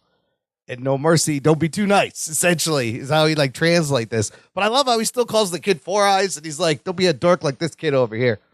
He's still fucking But they Johnny. also will both agree that they need a little of each other's training. So like each kid goes to each other school. Oh, right. They're like, I think Devin should go over there. No, I I'm saying think this guy- no, it's required. Each Oh, school, it's part of the thing. you take, it's part of the curriculum now to go train at each school. Yeah. I mean, he's like, I'm going to teach you offense. Miyagi-Do is going to teach you defense and balance, which is, it makes so much sense. Well, I also like to build on Ruggs' point real quick too. I love all of that. I also think the story is about Johnny and Miguel, right? And it's like the trauma that Johnny endured from Kreese. Yeah. He passed on. It basically pushes him into a point where he now has the same relationship that Miyagi had with Danny, he has with Miguel. So all this trauma actually pushes him to be a better person, and then also be that father. It leads him to someone that has the same exact dynamic, where now both of these characters make each other better. Miguel was this lost loser that was very meek, and Johnny was basically this like father, but not really a father. Didn't know how to be a father, didn't have any purpose in life, and they find each other by happenstance, similar to Miyagi and Danny. Yeah. They happen to find each other just because of bullying. Yeah. And then they build this beautiful relationship. It just comes full circle. It's great. They both gave each other purpose in their life. They both built each other, similar to what Rugg said about Miyagi and Danny. And then and Lapusso is completely axed oh my out God, of any Anthony father-son Lapusso, stuff. he's in Cobra Kai, right? He's standing there next to Devin, but yeah, they don't do anything with him. No, I don't like because him. it's not his story. But I mean, it's just funny that the world's greatest father, Danny LaRusso, is like completely ignores his son. Dude, he legit kind of has the shittiest kids. Come on, he really does. if you They are think about it. terrible kids. I mean, but his wife is smoking hot, so I was like, damn, Danny, I don't really. Then we get this weird scene at the end where you're in a cafe, right? And you see these two guys, and they're talking. You think it's weird? It's weird. It's like out of nowhere. These two guys are. And I'll tell you who these two guys are. They're talking about doing a Back to the Future alternate reality TV show, and they mentioned like Crispin Glover and Marty. Aren't they the two producers? Those of the are show? the creators of the show. Yeah. I don't know if they're teasing, but they're kind of talking about. I think what it is this is how they came up with Cobra Kai in a cafe. Wait, I thought you're not referencing the scene where Johnny and Danny are eating Chinese food. That's great. That's after this. Yeah. So that cuts. It leads into just that discussion of the Back to the Future thing. I was like, that's weird. Why they put this in? But then it leads over to Johnny and Daniel, and you get that great bit of him remembering catching the fly with chopsticks. Are they in the same restaurant where him and his mom are eating? That's across from Cobra Kai. No, that was a diner. This was I don't think there was chopsticks. Oh yeah, that was a diner that she was at. But yeah, he's trying to catch the fly, and then Johnny comes in and just smashes it. Yeah, it's just like beginner's luck. I love that scene, and then when Daniel catches it in the original. movie. I watched the first half of Karate Kid, and that scene is so fucking hilarious when Danny catches the fly He's first so time. pissed at him. He's so mad. The look on Miyagi's face is so good. It's like beginner's luck. Like, fuck you catching the fly. That's my thing, you motherfucker. So where does everybody end up? Again, amazing. Johnny, when this show started, was in an apartment, drunk all the time, had nothing, doing shit construction, jobs. At the end, Johnny buys a house for his family and gets on the cover of Sports Illustrated. Come on. He got the cover of Sports Illustrated. It's amazing. Dimitri and Hawk will both go to Caltech and we'll stay together after the little MIT scare. And they both have smoking hot girlfriends. Oh, they both have smoking hot girlfriends. Yes. Yeah, right. That's realistic. Soap Dimitri is just banging this girl while the finale's happening. Yeah. Oh yeah, he misses the whole fight. They came out. They're like, "Do we miss it?" Whoops. He was getting busy. Tori and Robbie are like these karate spokespeople, and we're gonna have And good they're careers. Yeah, and they're together. Chosen does show up in Korea at Kim's. Oh, thing. Speaking of Chosen, I wrote down while you're on Chosen. I wrote Chosen, Daniel, and Johnny hugging. Who would have ever thought? Yeah, right. It's fucking wild. If you would have watched the original Karate Kids, there's no one that ever would have predicted 40 years later. Yes, we'd have a scene with those old men fucking hugging each other. They love each other, and I love all three of them. It's amazing. But I love how they showed you Mike Barnes. They kind of showed you clips of everybody who came through. It's Mike Barnes. You had all the old flings come in. You had everybody except for Hillary. Yeah, all the girls from every year.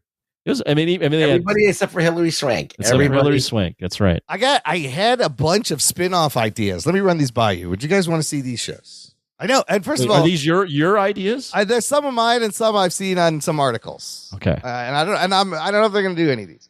A young Miyagi prequel. I would rather have a young Miyagi's dad prequel. Oh, Miyagi's dad. I mean, what about Miyagi Because at the Sakai? We already know about Miyagi. Yeah, but there's a whole bunch we didn't know, like the whole Sakai Takai thing. But I think you do Miyagi's dad. You can because you could do anything with him.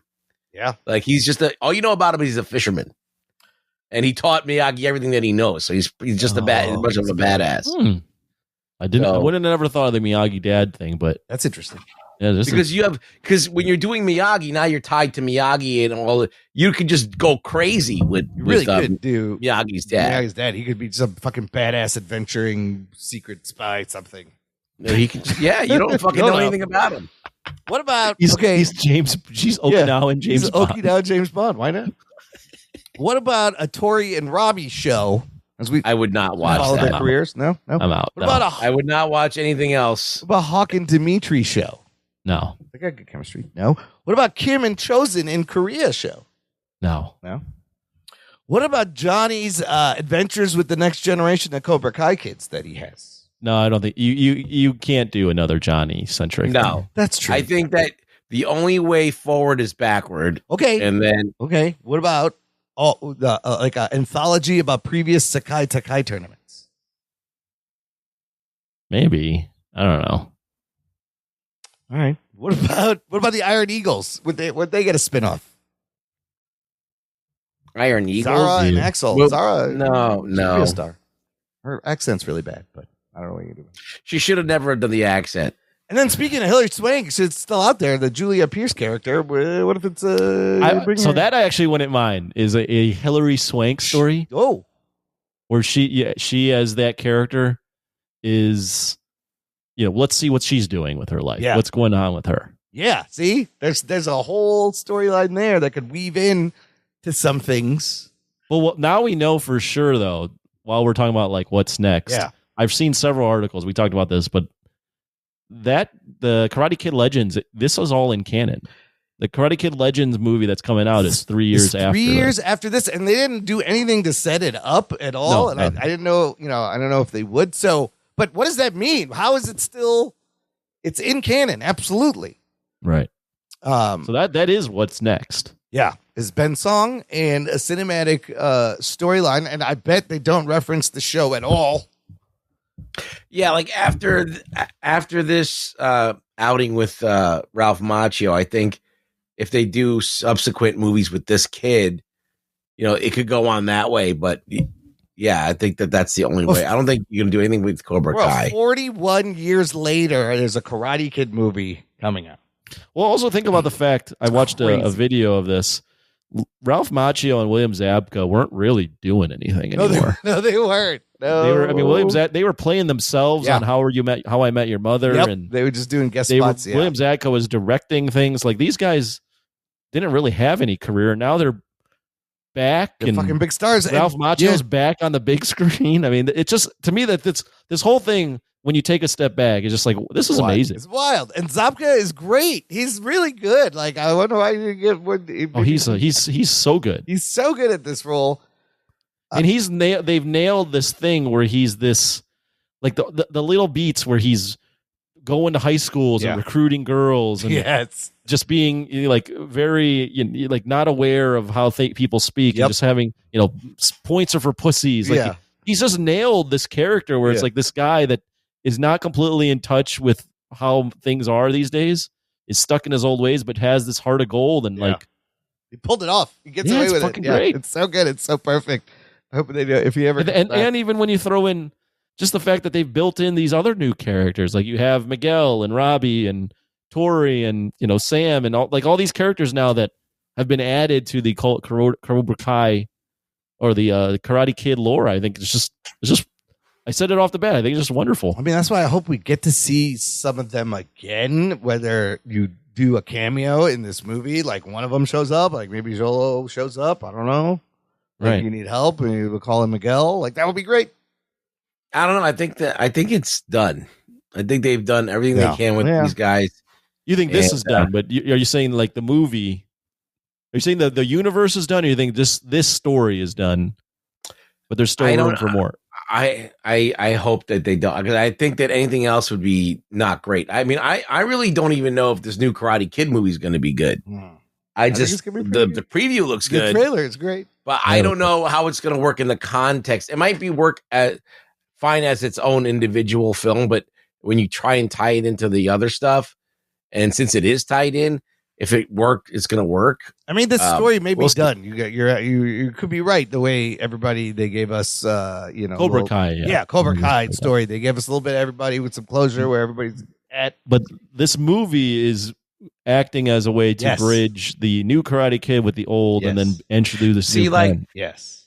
I'm gonna I hate to put this out into the universe. Well, I don't want to say it, but the logical thing. Well, the problem is that Daniel LaRusso's kids both suck. They do, and they're the ones that inherit the Miyagi, thing. Yeah. So, like, I don't want to see Mary Mauser. I don't want to see Lapusso in the future. But if they were to be recast and kind of be setting up, maybe they could do a story. Maybe there's another kid we don't know about. You don't know. Like I imagine like Hilary Swank and Mary Mauser, not Mary Mauser, but her character Sam. Yeah. Like, I don't know, cross paths, and they both have this tie to Mr. Miyagi, and they both maybe start like a whole thing. Maybe they start their own thing, and it could be a girl power movie. I don't know. Maybe Daniel's got a half Japanese kid from Okinawa. I don't know. Ooh. I mean, I'm all in on this Legends movie. I like the preview. I like the concept. I'm sold on this kid. Like from the trailer, I'm like, this kid he's great. He looks great. He's into it. His moves are great. And that's hard to do. I like the I know it's silly as fuck, but I like the fact that they're implying that Han knows Mr. Miyagi. And I can't wait to find out how that happens. All right, now let's put some money on the table here. What are the chances that Jaden Smith shows up in this movie? No. I'm going to go with no as well, just because I think Jaden. What if he shows up with like a Japanese temple on his head? With a cardboard pagoda, maybe? Yeah. It's all black. I was going to say, I don't think he shows up because he's he's on such another planet these days that I don't think he's in the headspace to be doing anything else. Okay. Yeah, no way. And if what about his character? I mean, they wouldn't do it without Jaden Smith. No, you got to do it with Jaden Smith. I think Will Smith you really like that movie too, right? Don't you? I think Will Smith is a producer of Cobra Kai. I'm pretty sure that he is. Or maybe the movie? No, of the series. Really? I don't know. Yeah, I definitely saw his name. Really? That's interesting. I don't know. Look it up. Produced by Will Smith is listed as one of the producers. Oh, that's right. So is William Zabka. And Wow, that's crazy. I did not know that. I didn't know that. In real life, you guys, Joel Maraduena, Miguel, is dating Hannah Keppel, which is Moon, which was Dimitri's girlfriend. Okay? No. Is it Moon? Oh, Moon. Moon's the hippie chick Dimitri's with, the one he was banging in the last one. No. That's not Moon? The hippie chick was somebody else's girlfriend. Hippie chick was with Hawk. Yep, you're right. Oh, Hawk's girlfriend, Moon. One of them. Wait, who is he banging? Who is Sholo Maradona banging in real life? Hannah Keppel, the girl who plays Moon. Who's Hawk's girlfriend? Okay. Hawk's girlfriend. Tanner Buchanan plays Robbie, just got engaged to Mary Mauser. Right. Sam. And Jacob Bertrand, who plays Hawk, is dating Tori Peyton List. Wow. There's your in real life. It's gonna happen. I guess when you think about it, when you were that age, grew up you were together. around another hot person. Yeah. Shut up, Imran. When you were around another hot person for 4, 5, 6 years, I guess that's inevitable, right? Yeah, it's like they all stole each other's character. It's like being in the industry, like not the restaurant bar. Oh, sure. Those people hook up with each other all the time. Yeah. Oh yeah. Yeah. The cruise Of course. ships, like it's gonna happen. Anytime you're in that kind of You work those weird hours Yeah. together. You only understand each other's lives. Yeah. And you start banging. How many of those couples you think? How many of those couples you think last? Any of them? I don't think many. No, I'm saying out of these 3. Oh, in real life, 0.0. Oh, Like, I mean- married forever. Robbie and Sam are getting married. Like, I know, but I'm saying no divorce. yeah, no. I think you got to go 0, right? None of them last. I'll be surprised if any one of them. They seem like good kids. Though. I wish They're them all good the kids. They're young. I mean, you got time. Too young to make that decision, my friend. Yeah. You're just starting your career. You're not gonna, All right, Anthony. Wait, Yeah. here's another Yeah, question. more questions. Of this cast, I mean, Xolo Maridueña is doing a lot of things. He's on Invincible. He was Yeah. Blue Beetle. Yeah. But of this cast, Who's the breakout? of the kids, yeah, Mhm. who's the biggest breakout star? I mean, Who ends up being something? nobody. Nobody. I mean, What about you, it's Imran? Jolo right now. You know. Well, he's in the lead, correct? Yeah. Peyton List had a career before. Like she was a Disney star. Peyton List Yeah. is doing some like streaming TV shows. I saw her. Yeah, here and she has there. her own show. Jacob Bertrand's done a bunch of things. Hawk. Well, I need a pick and run. I'll go for Peyton List. Peyton might be the one. Yeah, it's not as clear cut as like Stranger Things season 1. I was like Millie Bobby Brown's. I mean, you would think that the guy who played Robbie would have a future, He looks like everyone he else. does, but he's like, he's he's very just, kind of just vanilla. Tanner Buchanan, he's great in the role. Mary Mauser's done stuff, but I would go Peyton List. You're going to start seeing her maybe. I mean, bunch of I'm things. not. I mean, she's just been around. Yeah. It's just one of those things where if you're around enough, you have enough industry contacts to keep you working. So that's what I think. I think all the other people, as soon as this show is over, like no one's gonna ever talk to them again. They're gonna be like, they don't have any previous pull. Will William Zabka get a role in something? Man, else? he really should get some. I'd love to see him in something else. Like they should put him in like a Tyler Sheridan show. Oh, that could work. Like he can. I wouldn't do like Put him in Reacher. He could have a cameo in Reacher. like I would put him in as a like I'm watching all these shows with like CIA agents. Like he could be like one of the CIA guys, the older dudes. He could be in the agency. He could be like chief of staff. Could you take him in a serious role though? Yeah. I think he's Why got the not? acting chops. Yeah. If he's an asshole, if he's the asshole boss, Oh, that would be great. Yeah.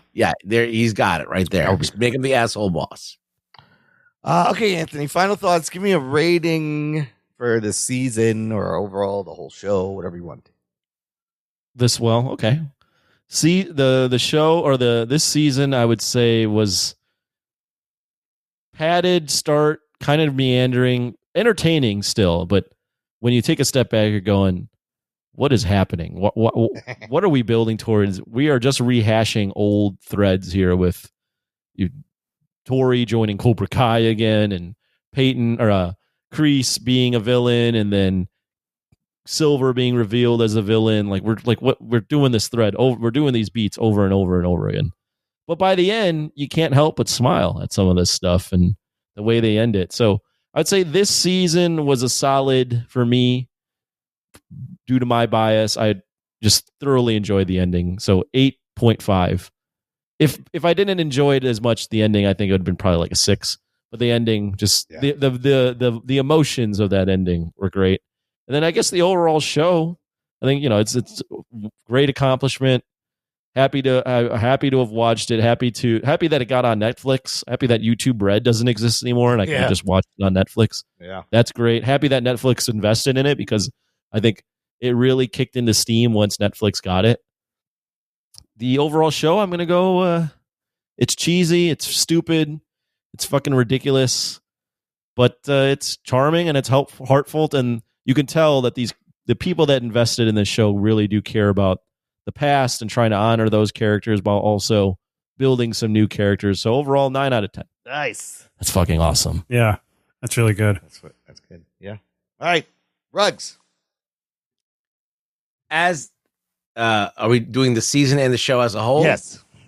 So as a season, I think this is one of the weakest seasons. I feel like it overstayed its welcome a little bit. It was gotten not fully to that point, but getting close. And but I'll give it like a recommend. I'll give it a 7. All right. Okay. So because you got to see how it ends. Yeah. Overall, the show I think is like an 8 because it's hitting all the right beats. It's I'll even go 8.5. Let's go 8.5 with the show because it's a memorable show. It does get you hyped up. There are a couple of moments where they have really good fight choreography and really good.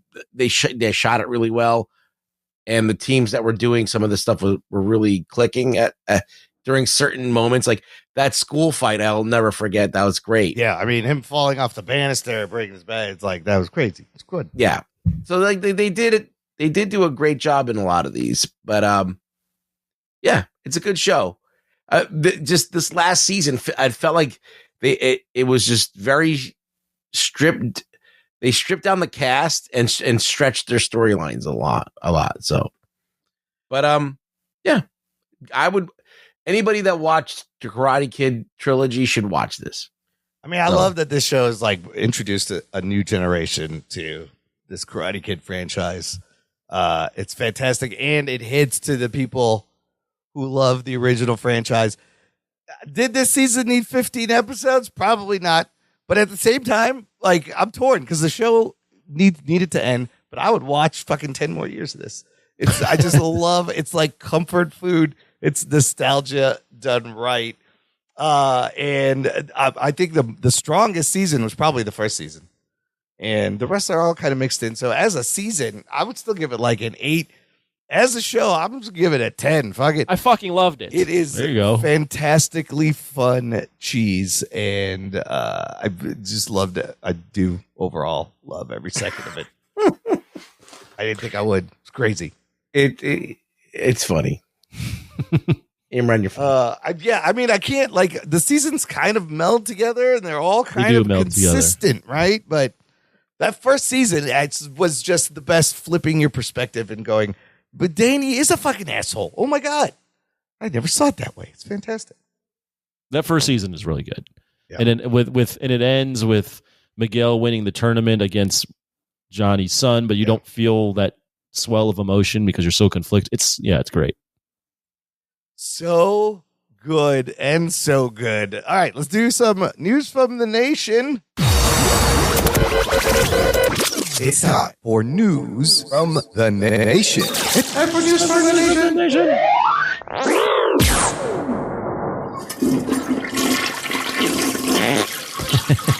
It stinks. It stinks. It stinks.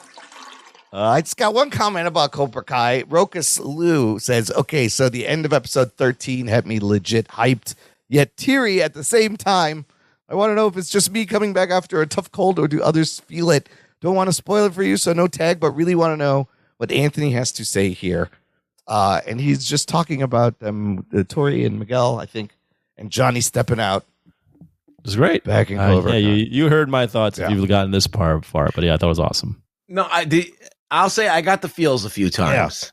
Yeah. I definitely got the feels throughout this. If you the whole entire season, not just these last couple episodes, but throughout the whole season. I mean, I absolutely got chills, like goosebumpies. I was like, oh my God. That episode 13 Skeletons was really good. And the last 3 episodes are really good. But fucking great journey. Okay, let's end with this little what are we watching just from Rug Boy, because Rugs, you did missed your thoughts on Captain America: Brave New World last week. There's nothing really to say about this movie. No, it had 2 decent action scenes, and that's about it. The character the characters that they introduced were not really that interesting. The leader looked terrible. Yes, that was bad. Yeah, they have this like short 4-foot woman that's supposedly the head of security, and Tiny woman. it just looked odd. And if it was at one point she had like a suit on, and then they never explained it. No, but did she ever suit up? She was her and Bradley. She had like a jacket over her suit. Oh, I didn't even notice that. Her and Isaiah were actually supposed to get suits and like help fight in a So it was just very poorly done. Harrison Ford did okay. It was nice seeing Sam, kind of take the lead and be the movie. But I always felt like he was more like Falcon than Cap. He just seemed more Falcon-y. He's still kind of sidekicky to you. No. Oh, I feel like Falcon is a legit hero. Sure, he's not a sidekick. Right. But I feel like he just didn't. He's wearing the suit, but he was the shield was a thing. But it was just the way that the wings are doing everything and the tech is doing everything. Yeah. It's just not as Captain America to me. Mm-hmm. But I think he's still cool. I liked watching him, and I liked his whole demeanor and the way he went about things. But I did not like it, like how it ended with him just talking to the Hulk and him stopping. Yeah, love saves the day. Yeah, they should have had Liv Tyler come out at the end, but. Yo, do you think she was actually in that scene, or was she fucking superimposed? I can't tell you. That looks like a deep fake. That looks like shenanigans is going on. They should, because she filmed this funeral scene like she was on set for something, but they really should have had her fucking step out there, not at the fucking. Yeah, I don't know. All I can tell you is that I was happy that the tone was somewhat serious, and not everybody had a quippy line all the time. Yeah. Harrison Ford has the worst security known to man because he has no security. Because literally the guy comes in there and everybody has guns. Yeah. Like right where he's doing shit. Like they didn't stop and they managed to sneak in. Like was it 4 armed people in there shooting each other? Yeah. It was also at the end they just turn on him and start shooting him once he turns into the Hulk. Yeah, so it's fucking crazy. That's what you get. I don't know what. He has like these pills that are gamma irradiated, but the White House doesn't pick up on this at all. They have like is there radiation detectors? Places. Yeah, I mean, you wouldn't think if someone's trying to sneak a dirty bomb in there, they would be able to detect some of this they probably shit. should be checking for gamma in the MCU. Yeah, well, this is like logical leaps. I know it's a fucking comic book movie, but I mean, but besides all that stuff that you could kind of overlook, it just wasn't assembled very well. I think that they tried to make it into a movie, and they got it to be to the point where it's not the worst MCU movie. It's better than a lot of the other lower ones like Thor: Love and Thunder and shit like that. It's way more less cringy. So is this a step a little bit in the right direction? Because you're right. They managed to not make it the worst MCU movie. I don't know. I mean, they did what they could. And I wasn't like it didn't offend me. I wasn't like, this movie is fucking like, I mean, I didn't like this that he has to fucking give a speech at the end of every fucking thing that he's in.